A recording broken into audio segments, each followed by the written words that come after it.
အောင်ရှိတယ်ဘယ်နေရမင်းတကူအေးမင်းနေတယ်ဘယ်နေရလဲလို့မင်းတကူဩမင်းနေတယ်မင်းဘယ်နေရလဲလို့မင်းတကူငါစိတ်ရှိတယ်နော်မင်းကငါမေးနေတယ်မင်းဘယ်နေရလဲလို့ငါမေးနေတယ်ဆရာကြီးကျွန်တော်ရွာနမမင်းတကူရောက်မင်းတကူရွာမင်းတကူမင်းတကူရွာအထက်ဘက်ကလားဟုတ်ကဲ့ကျွန်တော်အထက်ဘက်ကမင်းဖေးနာမယ်မပြောဟမ်ပြောရမယ်လေလူကြီးကမေးတာမင်းဖေးနာမယ်မပြောဘူးမပြောဘူးပြောဟဲ့ကောင်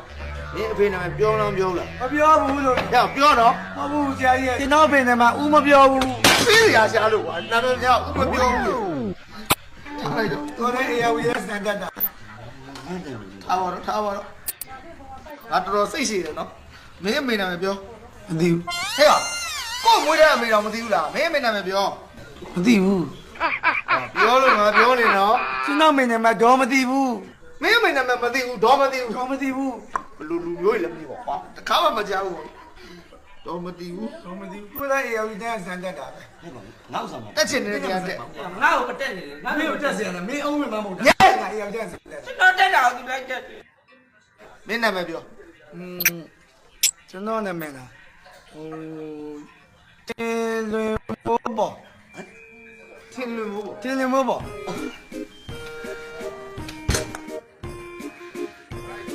အသက်ဆရာကြီးကကျွန်တော်ငယ်ကြီးစားနာမည်ကိုသိနေတယ်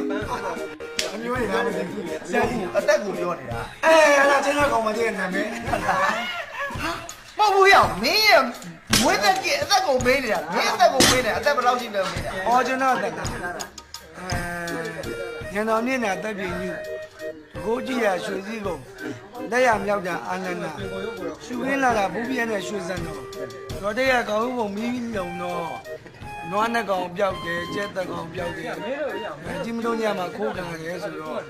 ကျွန်တော်လည်းဘယ်လိုကျင်းပါမင်းသက်ပြောပါငါယူနေလာပြီနော်အဲ့တော့ကျွန်တော်တက်လာအေးအဲ့နွားနဲ့ကောင်ပေါ်တဲ့အချိန်မှာကျက်ခိုးခံတဲ့ဂျားထဲမှာမွေးတော့ကျွန်တော်အသက်က14 5 60ကို30နှုတ်ဘယ်လောက်ကျ30ကျကွာ30ကို9နဲ့ပေါင်း35 15ပြန်တော့ကျွန်တော်အားလုံးပေါင်း21နဲ့21ပဲကွာသူတို့အတူတူပဲ21ဆိုလည်းပြောလိုက်ပြီးသွားပြီ